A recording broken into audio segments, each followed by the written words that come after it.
Assalamualaikum warahmatullahi wabarakatuh. Kami dari kelompok 5 ingin mempresentasikan hasil kerja kelompok kami yang berjudul Perencanaan Gizi dan Perilaku Kesehatan. Yang mana terdiri dari saya sendiri, Farahila, lalu ada Kaisah Gufrani Iskandar, Rahma Hidayati, dan Siti Humaira. Next slide.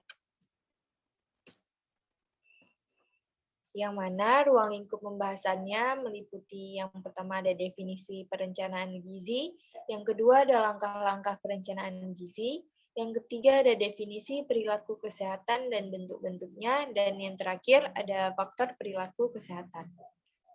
Next slide. Definisi perencanaan gizi. Nah, di dalam melakukan kegiatan sehari-hari, seseorang maupun masyarakat umumnya selalu melakukan suatu perencanaan, yang mana perencanaan dibuat dengan tujuan agar seluruh kegiatan dapat dilaksanakan sesuai dengan rencana, lalu terarah dan hasil yang memuaskan. Nah, bagaimana dan apa saja sih tindakan perencanaan yang baik itu? Yaitu merupakan suatu gambaran seni yang berencana, yang mana dititik beratkan dalam bidang kesehatan yang berkaitan dengan program gizi. Nah, program gizi sendiri juga bertujuan untuk menanggulangi masalah gizi perseorangan dan meningkatkan status gizi masyarakat sesuai dengan sumber daya yang tersedia, yang mana pelayanan gizi terdiri dari di puskesmas ataupun rumah sakit terdekat di masyarakat, sekitar masyarakat. Nah, lalu slide selanjutnya akan dijelaskan oleh teman saya, Siti Humaira.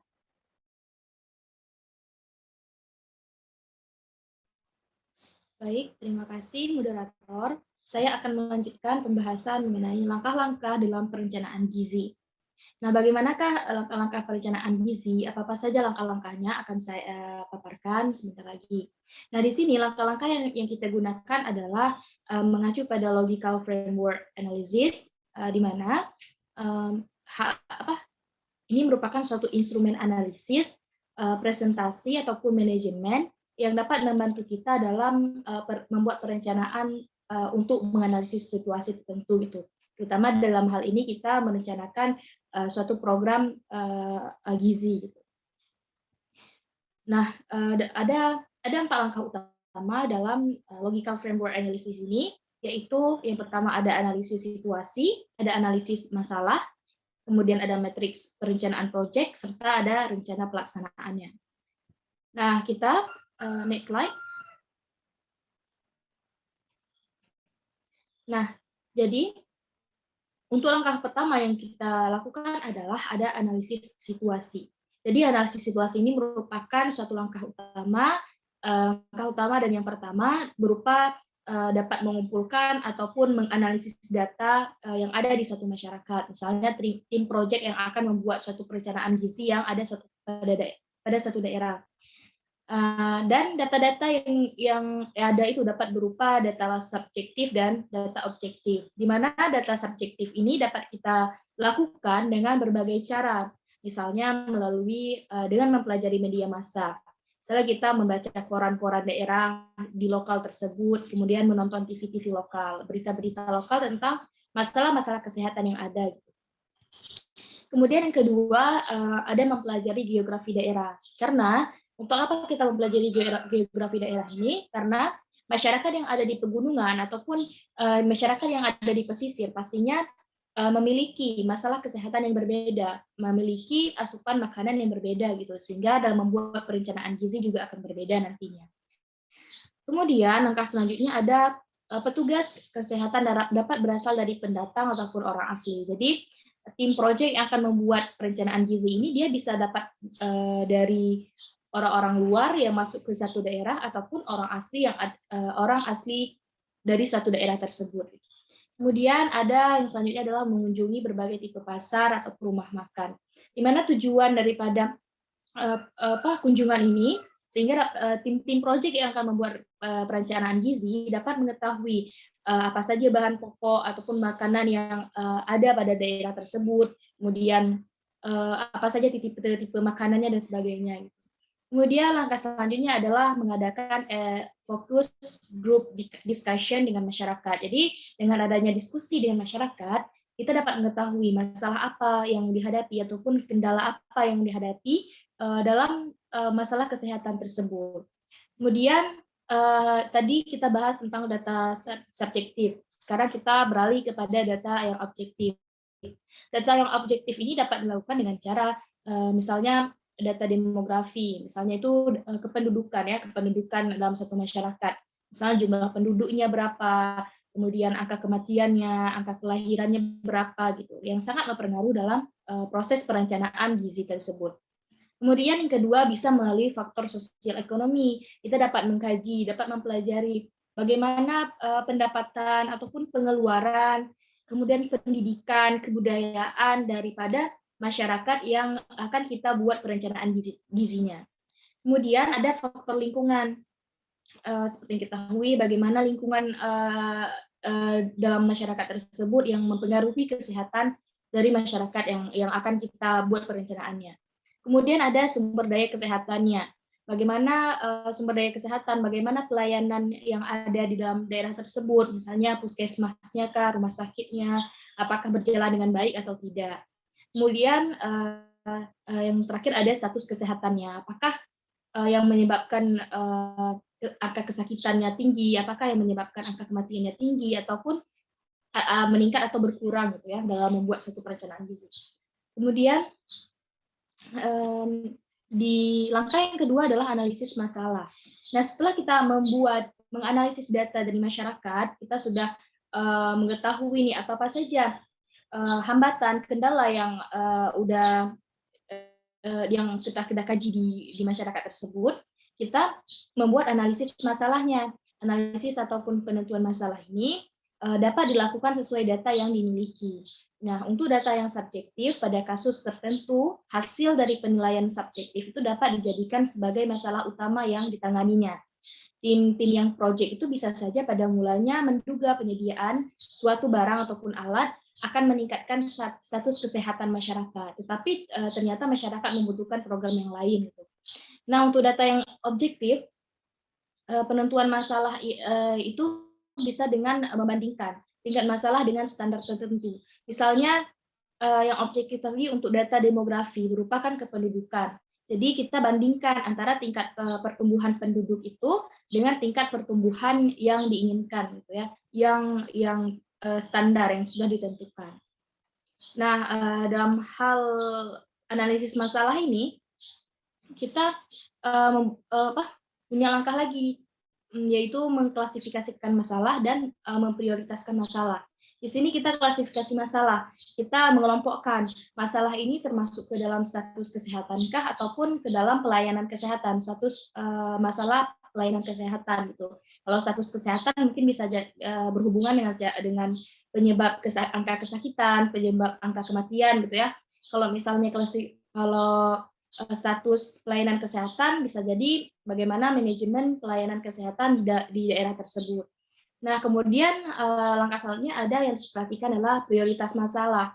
Prioritas masalah nanti tim proyek dapat menentukan apakah masalah yang ada itu merupakan masalah utama yang akan dicarikan solusinya atau tidak, gitu. Bagaimana? Atau memang mungkin dari awal tim proyek itu sudah menentukan tema apa gitu, mengangkat satu masalah apa gitu, sehingga sudah ada nanti prioritas masalahnya kemana dan kemana.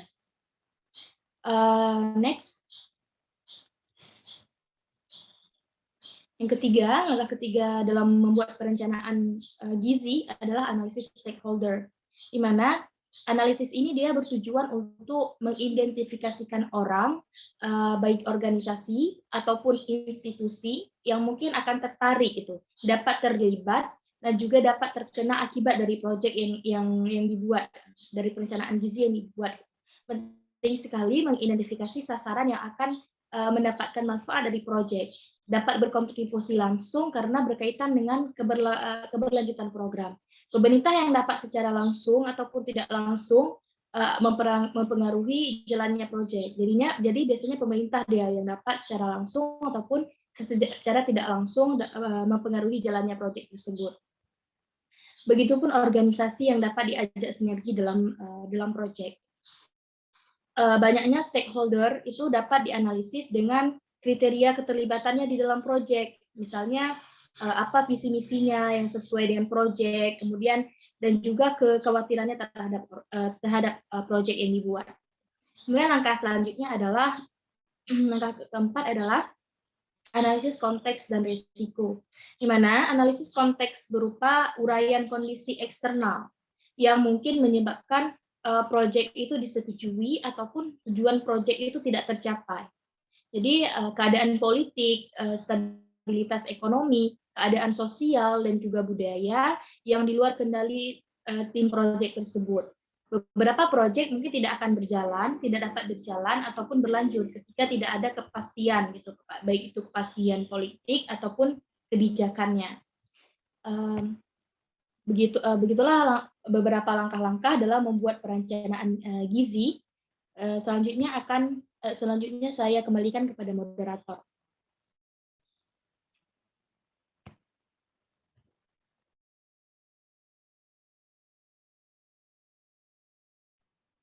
Baik, slide selanjutnya tentang definisi perilaku kesehatan akan dilanjutkan oleh teman saya, Kisah Bufek. Pada Kisah, dipersilakan.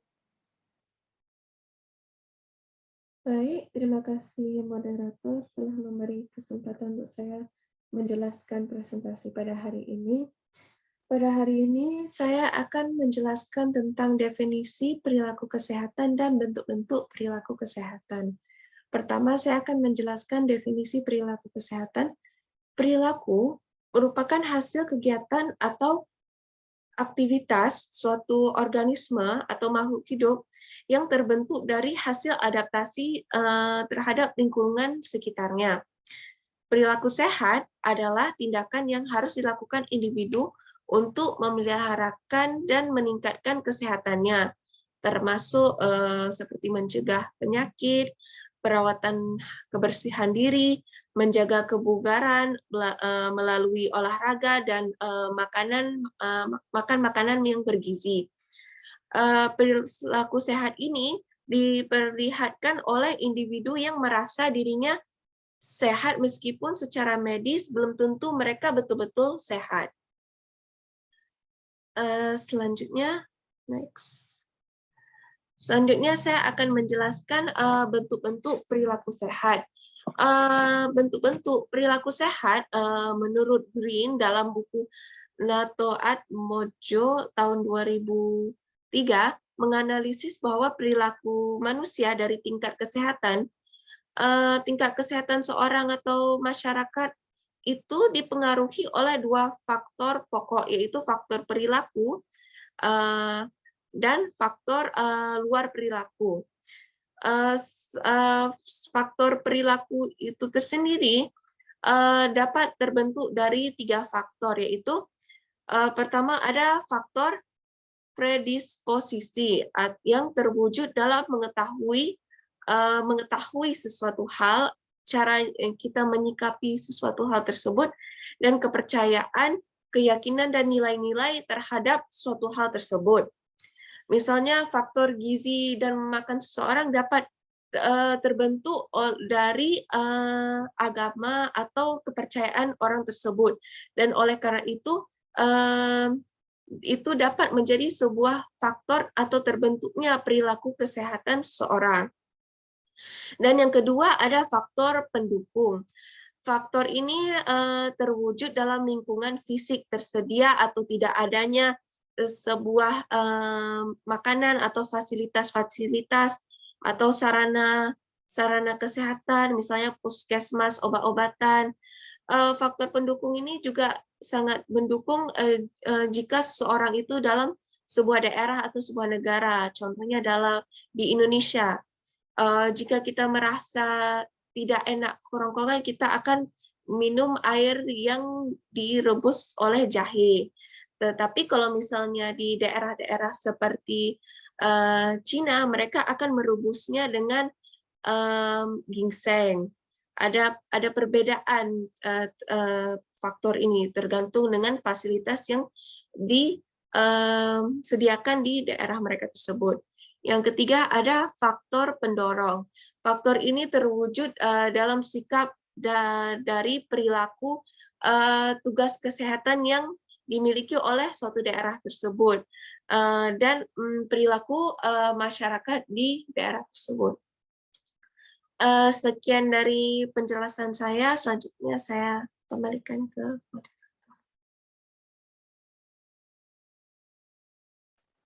Baik, slide selanjutnya tentang faktor yang mempengaruhi perilaku kesehatan akan dijelaskan oleh teman saya, Rahma Hidayati. Kepada Rahma, dipersilahkan.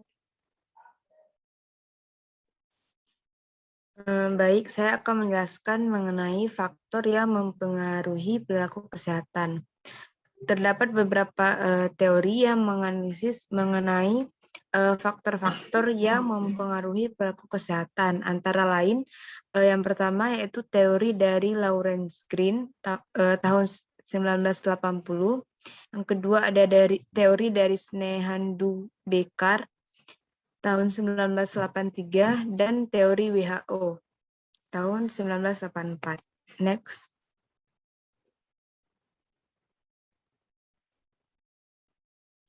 Yang pertama ada teori Lawrence Green. Lawrence Green sendiri menganalisis bahwa perilaku manusia termasuk perilaku kesehatan berubah disebabkan oleh 3 faktor. Yang pertama ada faktor-faktor predisposisi.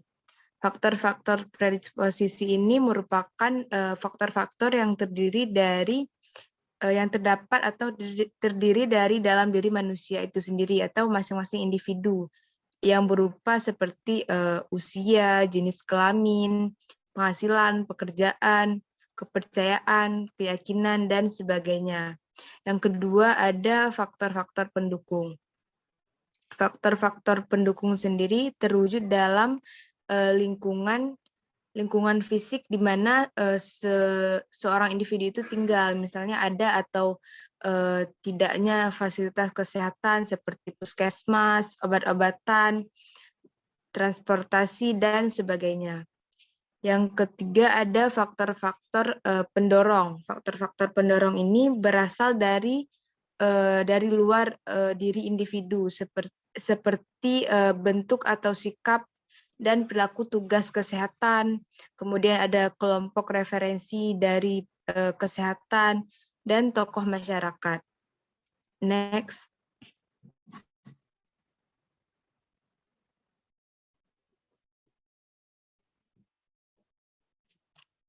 Selanjutnya ada teori Snehandu Bekar. Dari teori Snehandu Bekar sendiri terdapat 5 faktor yang mempengaruhi perilaku kesehatan. Yang pertama, behavior intention atau niat seseorang dalam bertindak sehubungan dengan kesehatan atau perawatan kesehatannya. Misalkan seseorang mengalami gejala-gejala akan demam. Nah, adapun niat ia untuk mengobati penyakitnya ataupun mengabaikannya itu termasuk dalam faktor behavior intention atau faktor yang berasal dari niat masing-masing individu. Yang kedua ada social support atau dukungan sosial. Dukungan sosial sendiri merupakan faktor penting dalam mempengaruhi perilaku kesehatan seseorang. Misalkan jika seseorang sakit namun tidak mempunyai biaya untuk melakukan pengobatan. Adapun dukungan sosial ini berasal dari orang tua maupun keluarga dan masyarakat.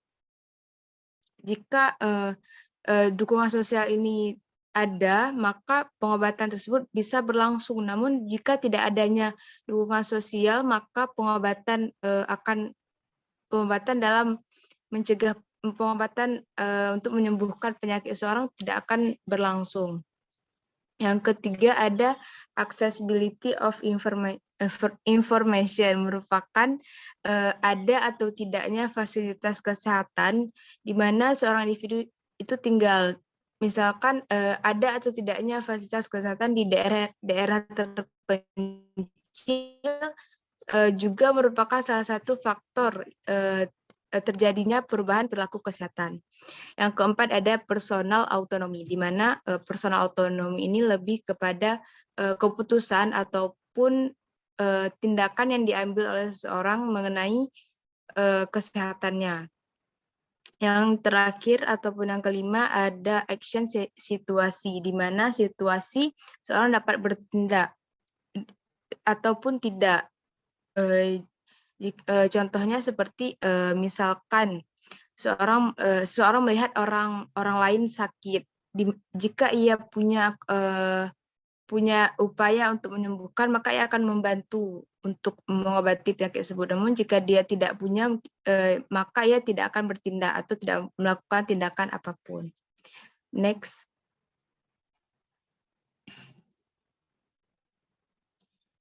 Selanjutnya ada teori WHO. Dari WHO sendiri menganalisis terdapat 4 faktor yang mempengaruhi perilaku kesehatan. Yang pertama ada thought and feeling, yaitu pemahaman dan pertimbangan, yakni terwujud dalam bentuk pengetahuan, persepsi ataupun ide, sikap, dan kepercayaan, serta nilai-nilai seseorang terhadap objek kesehatan. Yang kedua ada personal referensi. Personal referensi di sini maksudnya adalah orang-orang yang menjadikan referensi ataupun contoh dalam perilaku kesehatan. Misalkan dalam masyarakat sendiri yang sering dijadikan contoh itu seperti tokoh masyarakat, di mana jika tokoh masyarakat tersebut bilang jangan berobat ke dokter, maka masyarakat sendiri pun tidak berani untuk melakukan pengobatan ke dokter. Yang ketiga ada resource ataupun sumber-sumber daya. Sumber-sumber daya ini maksudnya mencakup dalam fasilitas kesehatan, uang, waktu, tenaga kesehatan, dan sebagainya. Yang keempat ada culture atau kebudayaan. Kebudayaan sendiri merupakan suatu sumber-sumber yang terjadi dalam suatu masyarakat dan menghasilkan suatu pola hidup yang pada umumnya terbentuk dalam waktu yang lama.